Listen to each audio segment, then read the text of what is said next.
Scientists find a 1,500-year-old mummy wearing what looks like a pair of Adidas.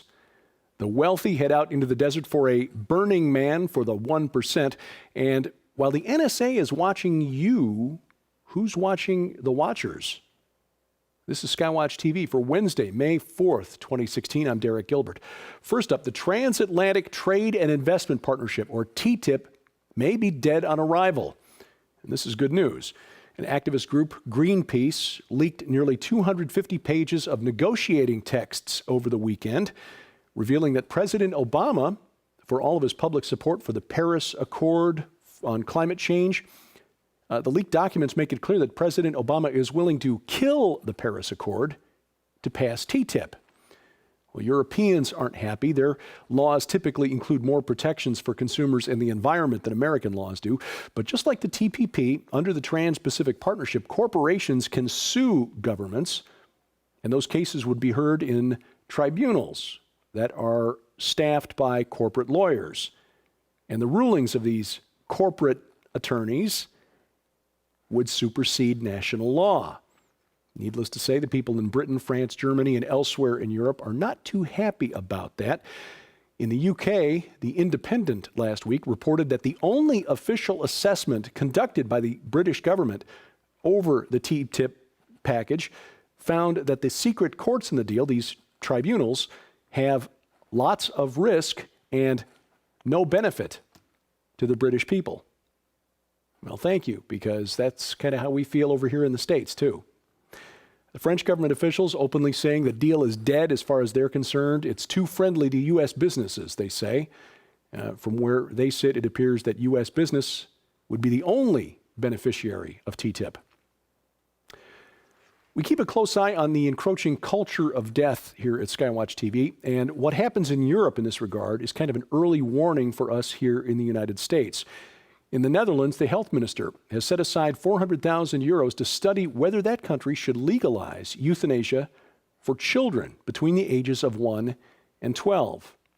Children over 12 are already eligible for doctor-assisted suicide. Children younger than 1 may be killed under certain criteria: the presence of hopeless and unbearable suffering, the consent of the parents, a medical consultation having taken place, and careful execution of the termination. Now, child euthanasia was legalized in Belgium in 2014, and apparently the Dutch want to keep up with the Belgians.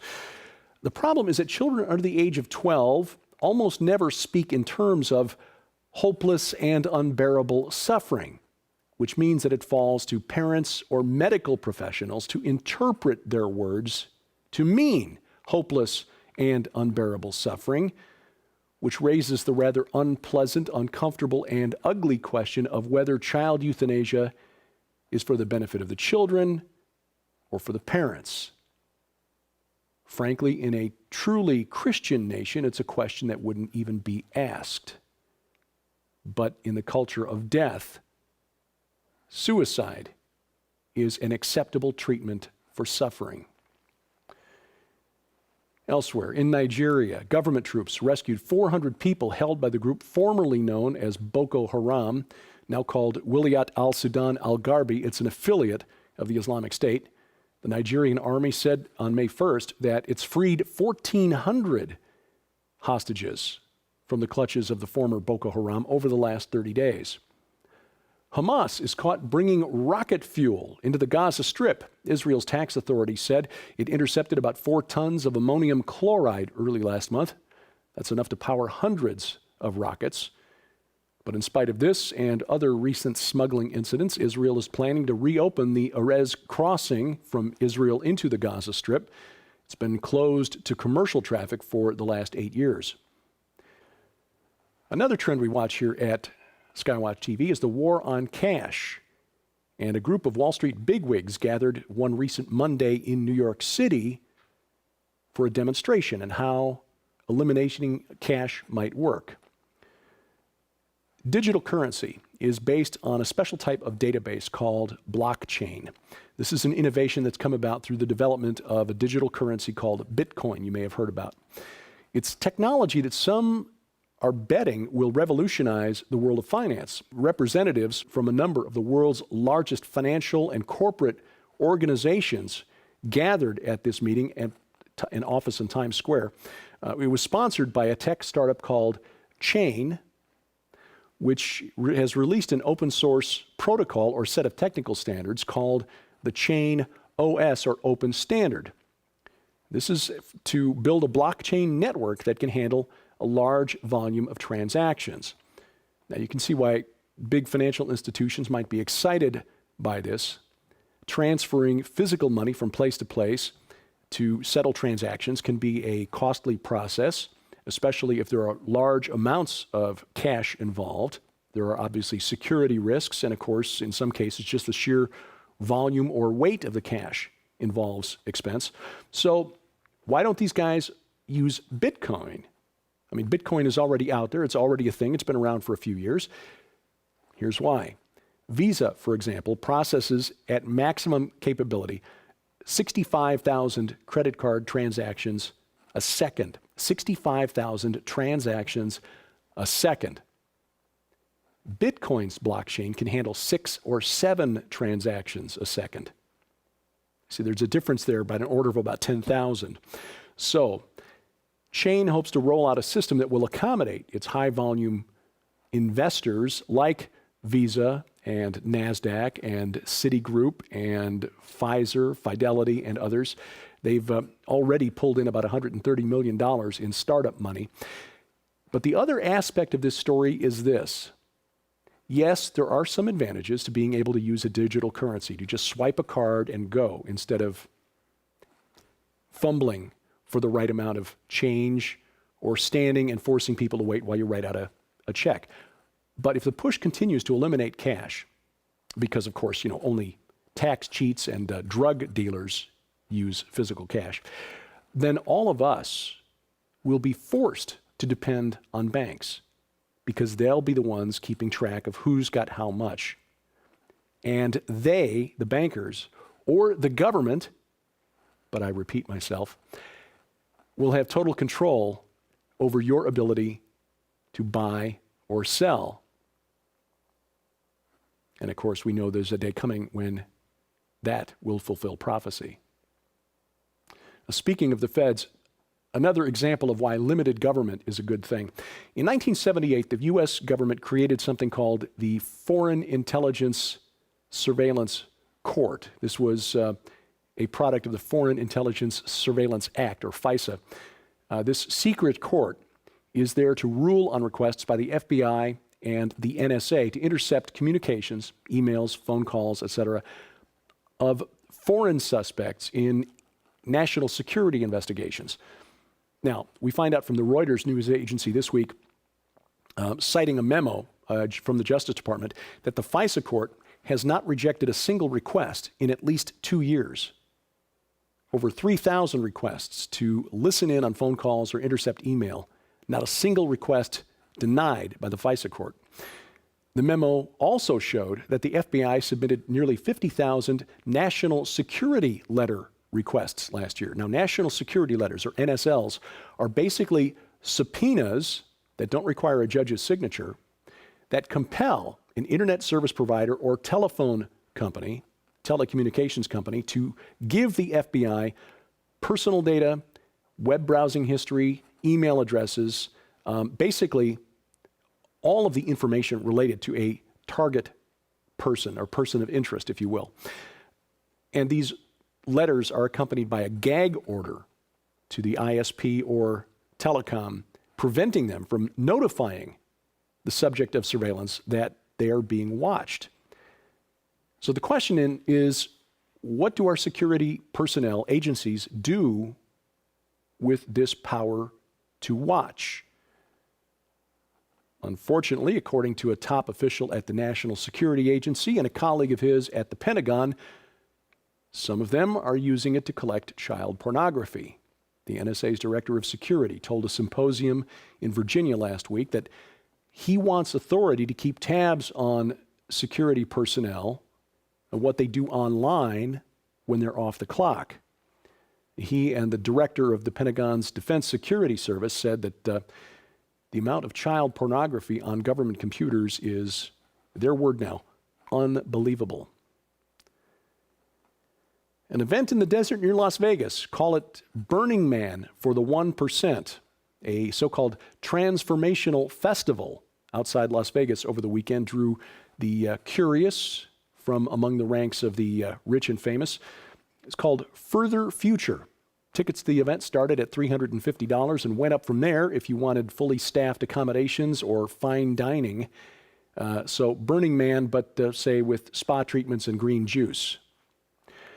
Attendees included Eric Schmidt, the executive chairman of Alphabet, that's the parent company of Google, Bob Pittman, longtime broadcast executive, the guy who oversaw the creation of MTV back in the day, a top Facebook executive. The bottom line, this is not the hoi polloi that attended Further Future, but the wealthy, the well-to-do, movers and shakers who apparently don't want to have to sweat to achieve an epiphany.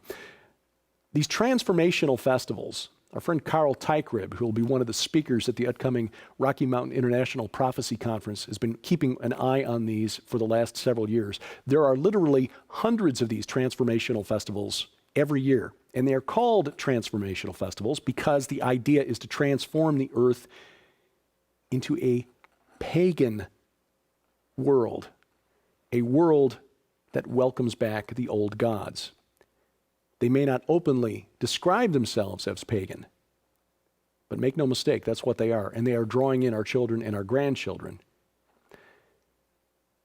And our final story, it appears that a Mongolian woman buried 1,500 years ago was wearing Adidas. Or that's what the commenters to this video from which this still photo was taken believe. The video has gone viral, of course. The pattern on her boots looks kind of like the trademark stripes on modern Adidas, leading to speculation that Mongols in the 5th century had time travel. More likely, the woman was just wearing the latest design of Air Attilas. This week on SkyWatch TV, speaking of ancient civilizations, Steve Quayle joins us. He's the executive producer for Gen 6 productions of the True Legends documentary series, and the new film is called The Unholy Sea.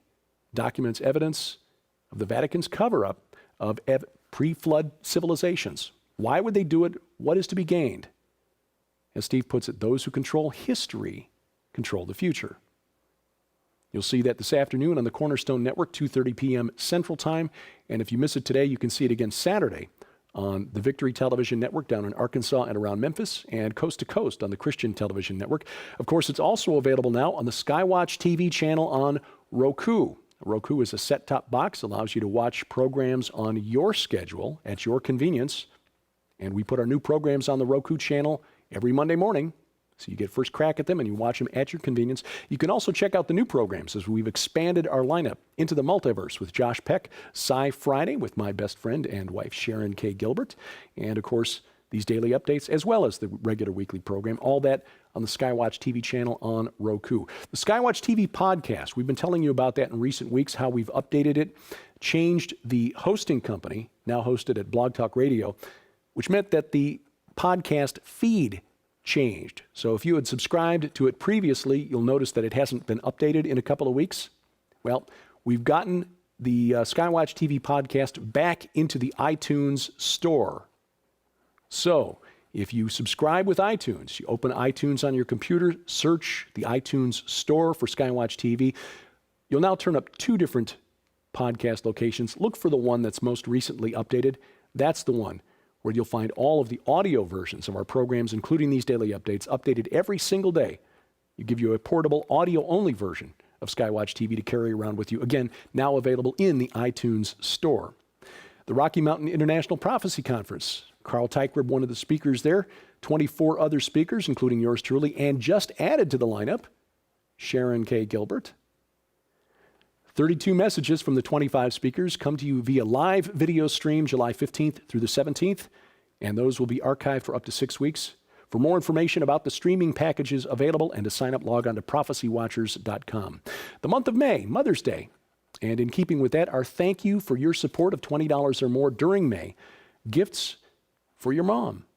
A couple of books you'll find very useful, Favorite Family Meals, and Survive the Unthinkable, A Woman's Guide to Preparedness, as well as a beautiful journal worth $20 by itself, and then a beautiful mug for her tea, or coffee, her choice, of course, we will send those to you for your donation of $20 or more during the month of May. To donate, log on to skywatchtv.com/donate. And of course, you can always help us just by clicking your mouse. It just takes a second. Please click like, click subscribe at our YouTube channel, click share with your friends, and help the word get out. I need to make a correction. On Monday, I talked about the replica of Noah's Ark that's being towed across the ocean from the Netherlands to Brazil, arriving in time for the Olympics. I said, based on the information on the story where I found the information, that it was a half-size replica. If I had simply opened Genesis chapter 6, which is a chapter I am somewhat familiar with, I would have known that the description of the ark in the story was exactly life-size, 300 cubits, etc., etc. So, thank you to Stuart in the north of England for correcting me on that. I appreciate your email. For your comments, questions, and corrections, dgilbert@skywatchtv.com. Thank you for watching as we keep watch. I'm Derek Gilbert, and this is Skywatch TV.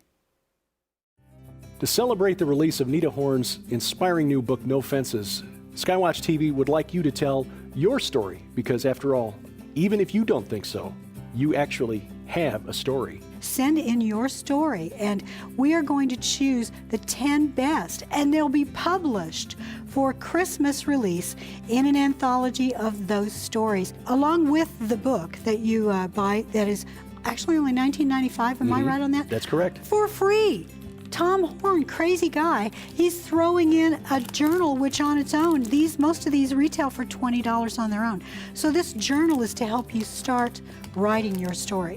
When you buy the book, not only are you going to be enrolled in this, and you can send in your story, but you'll get a plastic pony, you'll get a journal of your own, and the proceeds from the book are going to help fund the studio we're building for Skywatch Women, and Nita Horn is going to be one of our panel members. The 10 authors who are selected for the anthology published by Defender Publishing in time for Christmas will also receive a $500 cash prize. That'll go a long way at Christmas time, won't it? Yes, it will. Even if your story is not one of those selected for the anthology, if you've taken the time to write your story, you've left a legacy for your children and for your grandchildren. Amen to that. For complete instructions and details on this opportunity, please log on to skywatchtv.com/nofences.